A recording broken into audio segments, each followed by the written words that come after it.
ساڵانە لە 25 تشرین دووەم کە بە ڕۆژی بەرەنگاربوونەوەی توندوتیژی دژی ژنان دیاری کراوە، هەڵمەتێکی 16 ڕۆژەی چاڵاکی ئەنجام دەدرێت. سەرجەم ئەو چاڵاکیانەی ئەنجام دەدرێن لەبارەی کێشەکانەوە لە بواری توندوتیژی دژی ژناندا کورد دەکرێنەوە. ڕێکخراوە ئیسلامیەکان و چاڵاکانی بواری ژنان ئەوە ڕوون دەکەنەوە کە بەرەنگاربوونەوەی ئەو توندوتیژیانە لەلایەن حکوومەت و ئەو ڕێکخراوانەی بەناوی ژنانەوە کار دەکەن هیچی لە دۆخی ژنان و خەمەکانیان نەگۆڕیوە. دروشمی دژ بە توندوتیژی دژی ژنان بەرز دەکەنەوە و هەڵمەت ڕادەگەیەنن بۆ ڕوبەڕووبوونەوەی ئەو بابەتە، بەڵام لە ڕاستیە ئەوەی کە ئێمە ئەیبینین واقع شتێکی ترمان پێڵێ. ئەمڕۆ لە هەرێمی کوردستان زیاتر لە هەموو کات ژنان ڕوبەڕووی توندوتیژی ئەبنەوە، زیاتر توندوتیژیان بەرامبەر دەکرێت. ئەمڕۆ ڕێژەی توندوتیژیەکان و شێوازی توندوتیژیەکان ڕوو لە هەڵکشانە هەر بەپێ ئامارەکانی بەڕێوەبەرایەتەکانی توندوتیژی دژی ژنان کە بڵاو یەکەنەوە.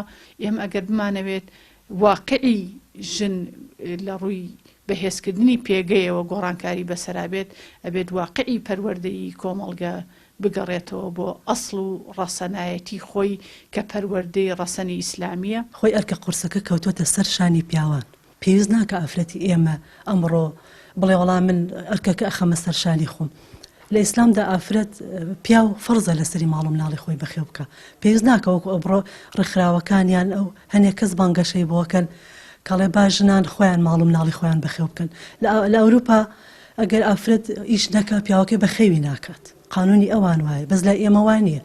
لای ئێمە پیاو فەرزە لەسەری ماڵ و مناڵی خۆی بەخێوکە ژن بە ئارامی و بە ڕێکوپێکی بتوانێت دانیشێ لە ماڵ و بەبێ هیچ شتێک. بەڵام ئافرەتی ئێمە نازانم بۆیان لێ هاتووە کە خۆیان ئەیانەوێ ئەوە کە قورسە بخەنە سەرشانی خۆیان، ئەرکی بەخێوکردنی ماڵ، ئەرکی بەخێوکردنی مناڵ بخەنە سەرشانی خۆیان.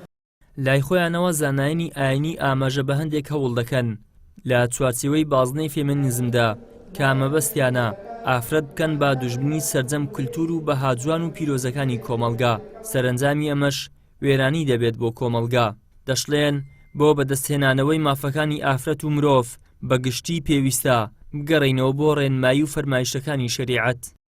هەندێک جار هەندێک هەوڵە بینیت، هەندێک کار دەبینی، هەندێک بەرنامە دەبینی بە تایبەتی ئەوانەی کە لە نێو بازنەی فێمینیزمدا کار دەکەن بە ئەجێندای دەرەکی طبعاً ئیش بۆ ئەو دەکەن بە فعلی دووبەرەشی بخەنە نێو کۆمەلگە دابشکەن بۆ ئەو بڵێن بەشی ئافرەتان و بەشی پیاوان.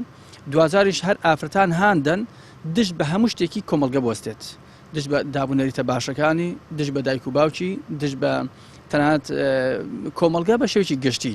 ئەوەش لە نەتیجە زەرەر و بەزیان دەشکێتەوە بۆ خودی ئافرەتەکان. ڕێژەی ئەو خێرزان و ژنانەی بەدەست کێشە بەردەوامەکانی ژیانەوە گیرۆدەن ڕۆژانە لە هەڵکشاندایە.